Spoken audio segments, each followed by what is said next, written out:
Maintenant, pour l'évaluation objective, on va voir en premier tous les composants de l'évaluation. Donc, ces composants sont faits en ordre, sont présentés ici en ordre qu'on doit les faire dans l'évaluation. Donc, la première chose qu'on fait avant même de toucher au patient, c'est de faire des observations. OK? Donc, je viens de me rendre compte que j'ai pas décrit la différence entre subjectif et objectif. Subjectif, c'est tout ce que le patient dit que nous, en tant que thérapeute, on peut pas vérifier avec nos propres yeux ou sentir avec nos mains. OK? Donc, c'est la perception du patient par rapport à sa douleur, par rapport à sa condition. Donc, c'est des choses qu'on ne peut pas, qui ne sont pas concrètes, que nous, en tant que thérapeute, on ne peut pas voir ou sentir. La composante d'objectif, c'est tout le contraire. C'est des choses que nos yeux nous disent ou qu'on peut sentir avec nos mains. Donc, c'est la composante objective. Donc, la première chose qu'on va faire, c'est l'observation. Les observations, c'est très important à faire parce que ça va nous dire beaucoup d'informations importantes sur la condition. Ensuite de ça, on mesure l'amplitude articulaire, on vérifie la force, on fait des tests spécifiques, la palpation et on termine avec des tests qui sont plus fonctionnels. La raison pour laquelle on doit les faire dans l'ordre, c'est que la liste ici est en ordre du moins au plus douloureux. Si on crée de la douleur au début de notre évaluation, ça va affecter tout ce qu'on veut faire après. Donc, si, par exemple, on faisait des tests fonctionnels, donc on demande aux patients de faire un squat dès le début de l'évaluation, puis après ça, on veut observer si il y a de l'enflure, de l'édème, ben ça se peut que le squat a créé cet édème-là. Donc, il n'était pas là au repos. Ou ça se peut que ça influence sa posture. Donc, on veut vraiment avoir l'information sans que nous, on ait créé, dans le fond, ce problème-là. Donc, dans nos observations, ce qu'on veut voir, est-ce qu'il y a de l'enflure? Est-ce qu'il y a une déformité? Donc, est-ce que l'os est pas à sa place? Est-ce qu'il y a quelque chose qui devrait pas être là qui est là? Par exemple, ça peut être un bleu qui est là aussi, qui cause cette déformité-là. Est-ce que de la décoloration? Est-ce que de la rougeur? On va évaluer la marche. Donc, est-ce que le patient est capable de se déplacer de façon correctement? Est-ce qu'ils ont des compensations à la marche? La posture. Donc, est-ce que la posture en ce moment est affectée par la douleur ou est-ce que la posture peut être un des facteurs qui augmente les risques d'avoir cette pathologie-là? Donc, si on a une vraiment mauvaise posture, est-ce que ça peut être ça qui est causé la pathologie? Est-ce qu'ils protègent ou ont une certaine appréhension avec le mouvement du membre blessé? Et est-ce qu'ils utilisent une aide à la marche? Est-ce qu'ils ont une attelle pour leurs bras? Donc, c'est toutes des choses qu'on veut noter à notre dossier. L'amplitude articulaire, on peut le faire de façon active. Donc, l'amplitude articulaire active, c'est le patient qui le fait lui-même. Et passive, c'est nous qui le font. Donc, active, c'est géré par le système musculo-squelettique, neuromusculaire. Donc, s'il y a un problème avec l'amplitude articulaire active, c'est soit un problème de système nerveux ou un problème musculaire, mais ça peut être également articulaire. Au niveau passif, on enlève la composante neuro, on réduit également la composante musculaire, puis on va vérifier qu'est-ce qui bloque au niveau de l'articulation. En clinique, en physiothérapie ou même en thérapie du sport, on va utiliser un goniomètre qu'on voit dans la photo ici. Mais pour l'évaluation clinique et de terrain, on fait une évaluation qui est plus générale, donc on veut vérifier avec le côté non atteint ou notre compréhension générale de qu'est-ce qui est l'amplitude normale de cette articulation-là. Donc, qu'est-ce que vous allez voir dans le lab? Il n'y a pas de goniomètre. C'est vraiment juste l'amplitude générale. La force, on peut le faire de deux façons. Donc, on peut le faire en combinaison avec l'amplitude articulaire qu'on appelle l'amplitude articulaire résistée. Donc, on va mettre l'articulation dans sa position neutre de repos et on va tester la force dans des mouvements. Donc, au lieu de tester la force d'un muscle spécifique, on va tester la force en flexion dorsale. On va flexer la force en flexion plantaire, en éversion et inversion. Tandis que si on voulait tester la force du muscle spécifique, comme par exemple du tibial antérieur, faudrait tester la force de deux mouvements en même temps, qui est la flexion dorsale et l'inversion, parce que c'est ce que le tibial antérieur fait. Donc, c'est l'amplitude articulaire résistée, c'est ce que vous allez voir dans le lab. C'est plus une compréhension générale de quel mouvement a été affecté par la condition au niveau de la force. Donc, on peut donner un grade à la force. C'est plus facile. Je vous les ai mis en bas. Pour vous l'expliquer, je vais commencer avec le numéro 3 parce que c'est est capable de faire l'amplitude complète contre la gravité. Donc, si vous avez fait l'amplitude articulaire active et ils ont l'amplitude complète, ils ont déjà un 3. Un 5, c'est ils peuvent faire ils peuvent résister une grande force appliquée qui est la même de celle du côté non atteint. Un 4, c'est ils vont être capables de résister une force que vous appliquez, mais pas autant que celle du côté non atteint. Un 2, c'est ils peuvent bouger, faire l'amplitude complète si c'est pas contre la gravité. Donc, à ce moment-là, ce que vous faites habituellement, c'est que vous les mettez sur une table de traitement où le membre est supporté, puis ils font l'amplitude complète dans un plan qui n'est pas contre la gravité. Un, c'est ils ne peuvent pas faire le mouvement complet contre la gravité, mais quand vous faites la palpation, puis vous leur demandez de faire le mouvement, vous sentez une contraction musculaire. Et 0, c'est il n'y a rien qui se passe là. Les tests spécifiques, c'est des tests qui ont été faits pour stresser une structure particulière. Donc, si le test est positif, on sait qu'il y a une atteinte à la structure qu'on est en train de tester. Les tests positifs, ça peut varier entre une augmentation de l'amplitude de mouvement, de la laxité ou de la douleur. Ces tests-là peuvent tester les ligaments, la capsule, des structures neurologiques, vasculaires, peuvent tester la flexibilité. Ces tests-là sont faits pour tester votre hypothèse. Donc, vous vous rappelez, je vous ai dit, à la fin de votre historique et votre évaluation subjective, vous devriez avoir 2 ou 3 hypothèses. Ben, les tests spécifiques sont là pour confirmer ou éliminer ces hypothèses-là. Donc, il y a plusieurs tests pour chaque articulation, puis vous utilisez l'historique pour choisir ceux que vous devriez faire.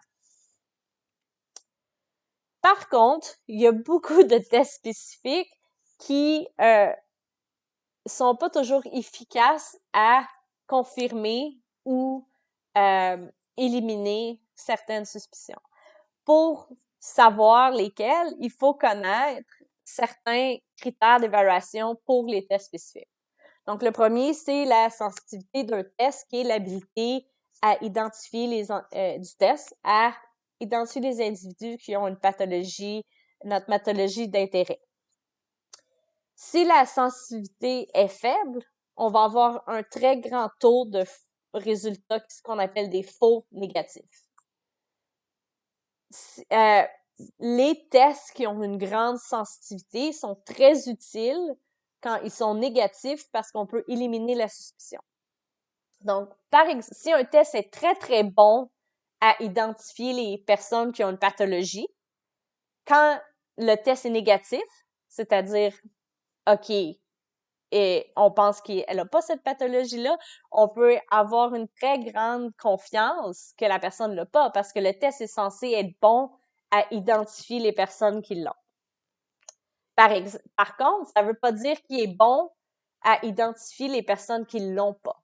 OK? Donc, vous devez vous rappeler que les tests avec une grande sensitivité sont faits pour éliminer les suspicions, puis vous pouvez utiliser l'acronyme SNOUT. Ça, donc, SN pour sensitivité, puis OUT pour rule out. Donc, éliminer la suspicion. La spécificité, c'est le contraire. Donc, c'est l'habilité du test à identifier les individus qui n'ont pas cette pathologie. Si la spécificité est faible, donc on va avoir un très grand taux de faux positifs. Donc, les tests qui ont une forte spécificité et qui sont positifs sont très utiles pour confirmer une suspicion. Donc, si le test est très bon pour identifier les individus qui n'ont pas cette pathologie-là, donc quand ils sont négatifs, on sait que cet individu-là l'ont pas. Donc, on peut dire, OK, on va confirmer que la personne l'a, parce que s'il l'avait pas eu, le test l'aurait détecté. Donc, on peut utiliser l'acronyme SPIN. SP pour spécificité, puis IN pour rule in. Qu'est-ce qu'on veut dire par forte spécificité ou forte sensitivité? 80% ou 0.8, c'est acceptable. Plus c'est près de 100%, mieux que c'est. Et idéalement, on voudrait en haut de 90. Donc, étant donné, ces mesures-là sont bonnes, mais sont vraiment directionnelles, OK? Donc, la sensitivité, c'était pour éliminer et la spécificité, c'était pour confirmer. On voudrait avoir quelque chose qui est un peu plus clair que ça. Donc, on a les likelihood ratio, qui en français se traduit par rapport de vraisemblance, mais c'est pas comme un terme qu'on utilise souvent. Donc, le terme en anglais que vous allez voir dans les articles scientifiques, c'est likelihood ratio. Ils peuvent être positifs ou on a un positif, puis on a un négatif. Les likelihood ratios, c'est des mesures qui combinent ensemble la sensitivité et la spécificité. Donc, notre positive likelihood ratio, c'est la proportion des individus qui testent positif et qui ont la pathologie. La formule, c'est la sensitivité divisée par 1 moins la spécificité. Puis ça, c'est notre degré de confiance pour confirmer la suspicion de notre pathologie. Negative likelihood ratio, c'est la proportion des individus qui testent négatif et qui n'ont pas la pathologie, qui est 1 moins la sensitivité divisé par la spécificité. Ça, c'est notre niveau de confiance pour éliminer une suspicion. Donc, quand positive likelihood ratio, c'est notre confiance. Si le test est positif, à quel point est-ce qu'on peut dire, OK, oui, j'ai confiance que le positif va être un vrai positif. Le negative likelihood ratio, c'est ma confiance quand le test est négatif, à quel point je peux être certaine que le test est vraiment négatif et que la personne n'a pas cette pathologie-là.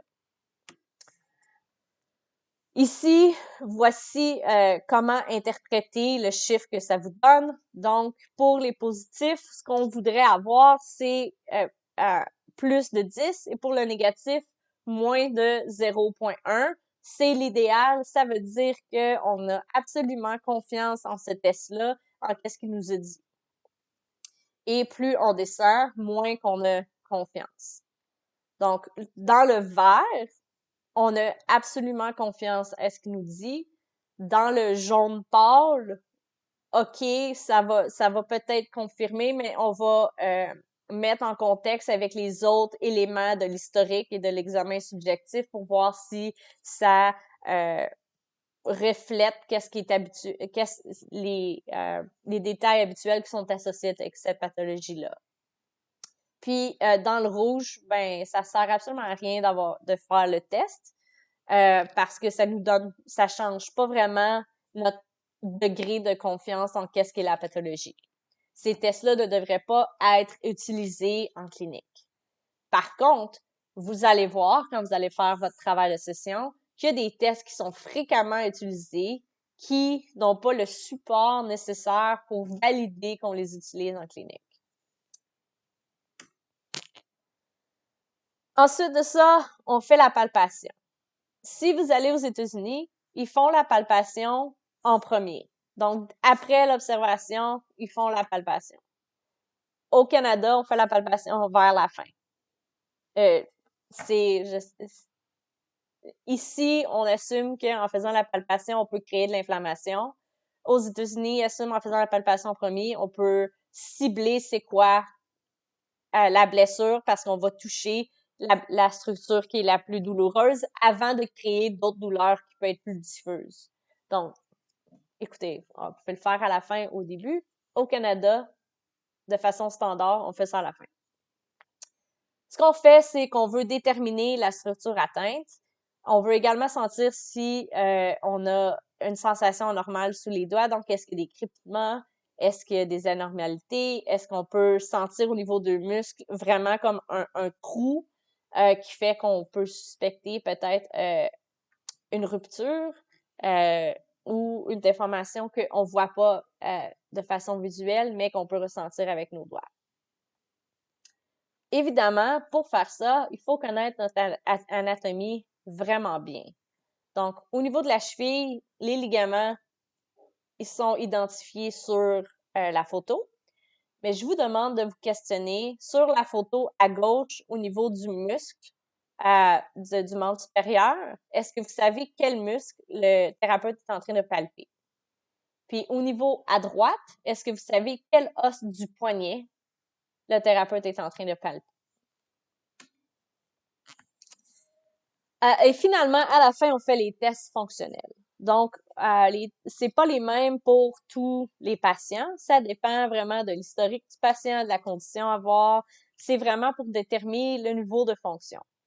Si le patient est en phase aiguë, avec beaucoup de douleur, de l'enflure, on n'est pas obligé de faire les tests fonctionnels la première journée de l'évaluation. On peut les reporter à quand la fonction va avoir regagné un peu parce qu'on ne veut pas non plus aggraver la situation.